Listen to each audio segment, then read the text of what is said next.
So, hello and welcome back to my channel. And today we are going to learn about the Buddhist idea of rebirth and memory. So, in a previous video, we read about Pratyekasamutvad, the Shanikvad, and then the Nairatmyavad.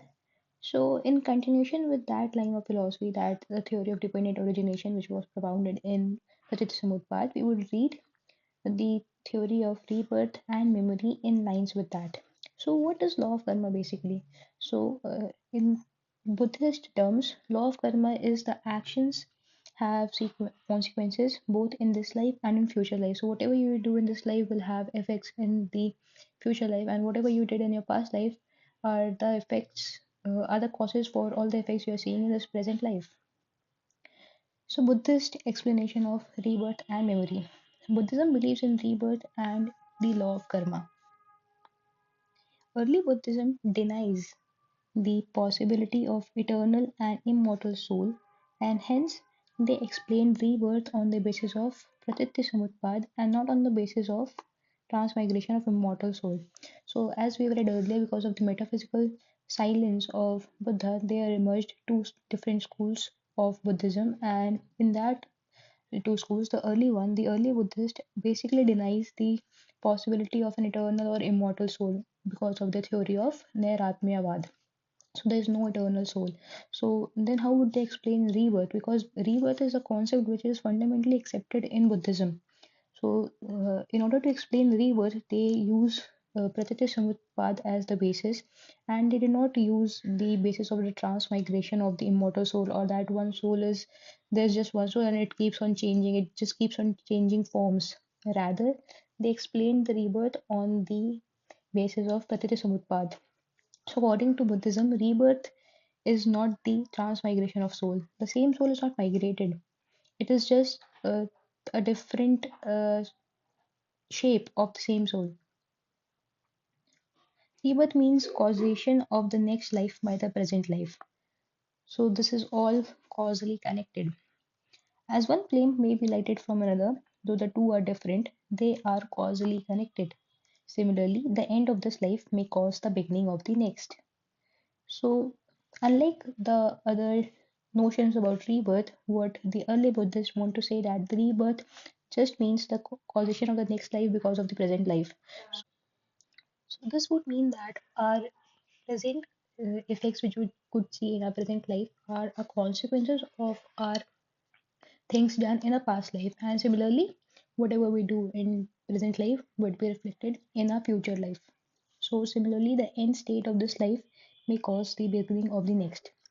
Buddhism believes that after death the samskara or karmic impression of jiva remains. So as we have read earlier in dharma chakra that because of the uh, karmic impressions or because of the karmas done in our past life, the mental formations of the next embryo stage, which would lead to the present life, gets affected, and these would imbibe in the embryo in the next life. So these become samskaras of the present life.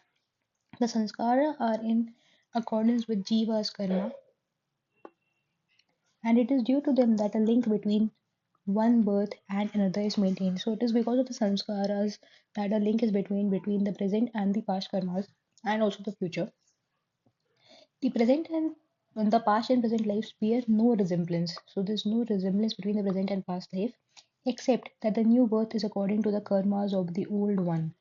So there's no as such resemblance between both the lives which are past and present, but there is just a link that the new birth is according to the karmas done in the past life. So this is just reinforcing the theory of karma and reinforcing the morality that whatever you do, your actions would result into karmas, and these karmas will eventually define the kind of life you would get. So your past karmas would eventually determine the kind of life you would get in your present. So your whatever you're facing now is just a karma of your past. So this also reiterates the theory of Pratyekasamutpad that there is a dependent origination theory and everything is interrelated, so well connected, causally related basically. Buddhism regards the self only as a flow of consciousness. So the self is only a flow of consciousness according to Buddhism, which is ever changing. So self is ever changing. It is just the flow of consciousness. The flow of consciousness, just like the stream of river, is ever changing, and it is not the same at every moment. It keeps on changing. In this flow, present moment is the result of past moment, and the present moment causes the future moment. Also, with the actions and memories of the past moment are also transferred to the succeeding moment.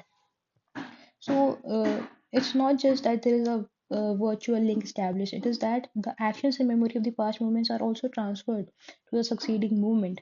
So everything is all causally related, the past, present, and future, and our actions and the memory of the past moment are also transferred to the next moment. So it also had a few uh, points of contentions, and these are the points which the critics have said. So the criticisms are as follows.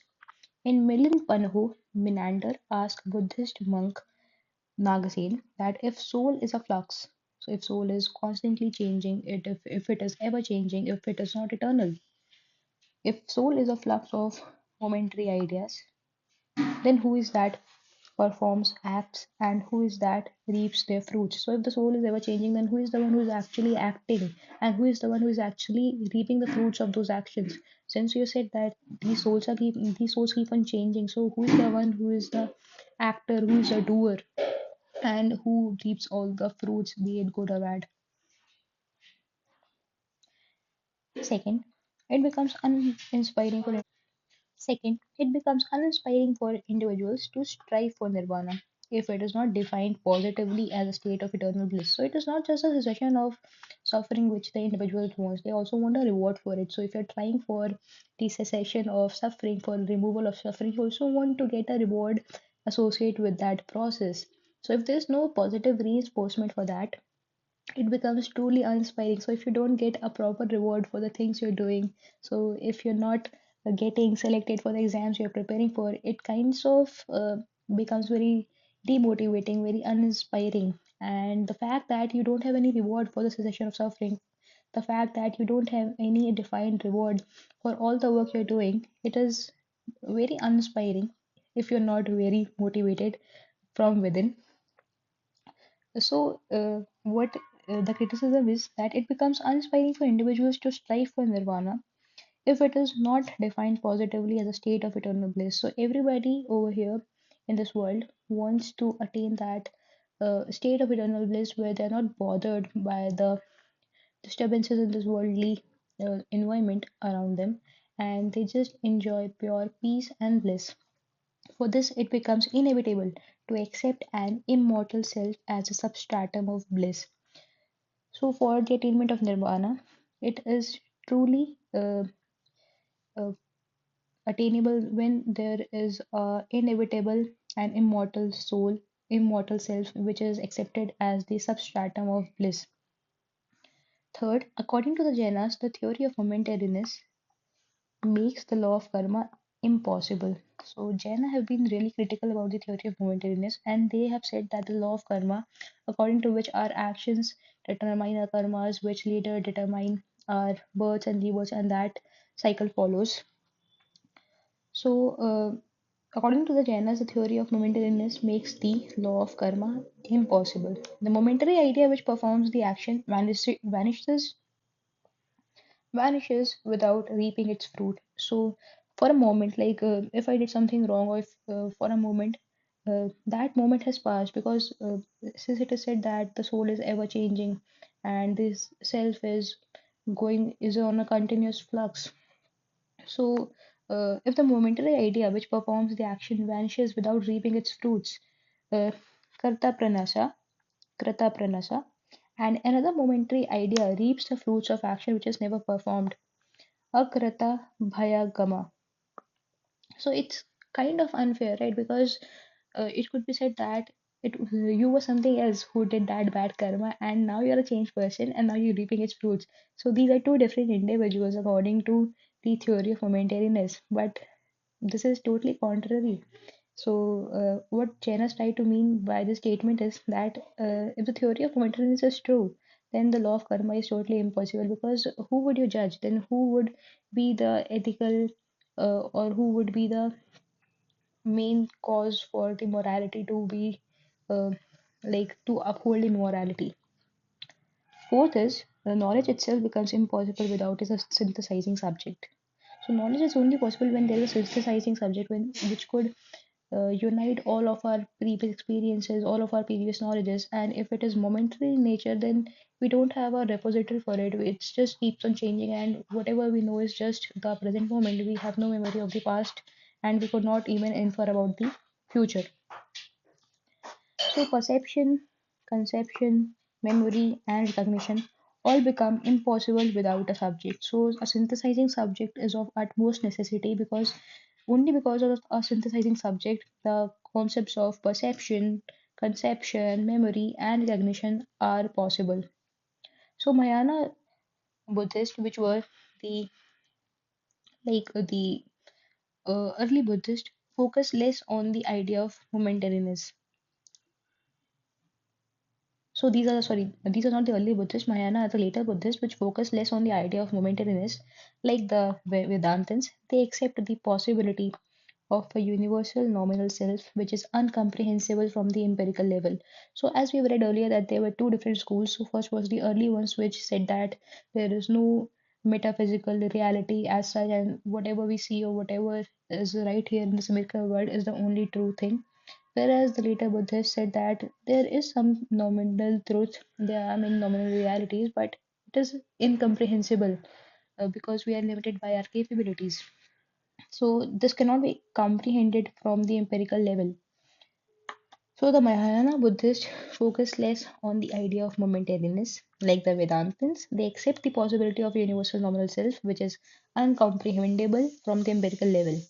Similarly, in the Western philosophy, Immanuel Kant believes that existence of immortal self is necessary postulate for explaining morality. So, in lines with this theory about rejection of the idea of momentariness, a Western philosopher, Immanuel Kant, says that the existence of an immortal self is necessary postulate for explaining morality. So, this immortal self, which is also a synthesizing unit, is of utmost importance to us, because only then we could explain different ideas of morality, and then we could weave in the law of karma and later birth and rebirth. So with this, we've come to an end of this video.